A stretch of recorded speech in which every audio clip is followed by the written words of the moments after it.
UN में state of Hormuz को खोलने का प्रस्ताव लाया गया कि भाई ईरान से कहिए कि इसको खोलें और सबके लिए खोलें, कोई इस पे टैक्स ना लगाएं, टोल ना लगाएं, कुछ भी ना करें, जैसे पहले चल रहा था वैसे करें, ना ही किसी शिप पे अटैक करें, ना ही किसी को मारें। ऐसा यूएन में प्रस्ताव लाया गया और अमेरिका को लग रहा था कि उसके फेवर में सभी प्रस्ताव कर देंगे। अरब कंट्री भी चाहती थी कि यूएन में ये प्रस्ताव पास हो जाए, लेकिन रूस, चाइना और फ्रांस तीनों ने इस प्रस्ताव को ठुकरा दिया। वीटो पावर है भाई उनको, वो ठुकरा सकते हैं, पावरफुल हैं वो, जिस चीज को ना कह देंगे वही मान्य है।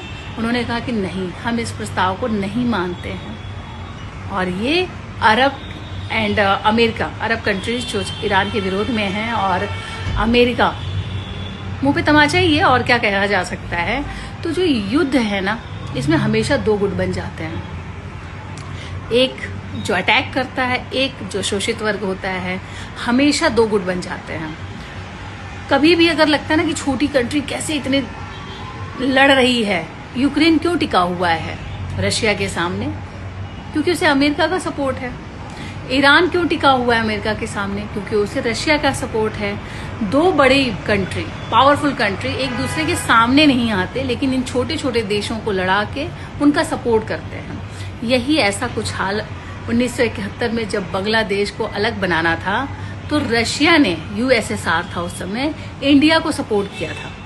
अमेरिका ने पाकिस्तान का साथ दिया था और उसने शिप भी भेज दी थी अपनी, और उसमें न्यूक्लियर पावर था, न्यूक्लियर बम था, वो शिप उसने भेजी थी इंडिया के अगेंस्ट। लेकिन यूएसएसआर ने इंडिया के फेवर में वैसी ही एक स्ट्रॉन्ग शिप जो न्यूक्लियर वेपन से भरी हुई थी, उसने भी बंगाल की खाड़ी में भेज दिया था। तो कोई भी कंट्री लड़ती है ना, तो उसमें कहीं ना कहीं सपोर्ट इन पावरफुल कंट्रीज का होता है, तभी ये युद्ध लंबे लंबे चलते हैं। जैसे यूक्रेन का युद्ध जब चल रहा था, लोगों ने कहा अरे कितने दिन टिकेगा, छोटा सा तो देश है, 3.5 साल हो गया लड़ते लड़ते।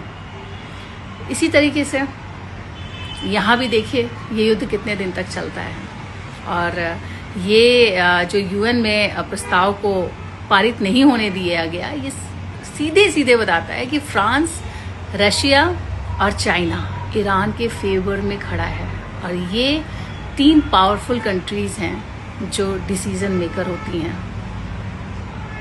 आगे आगे देखिए होता क्या है इस युद्ध में।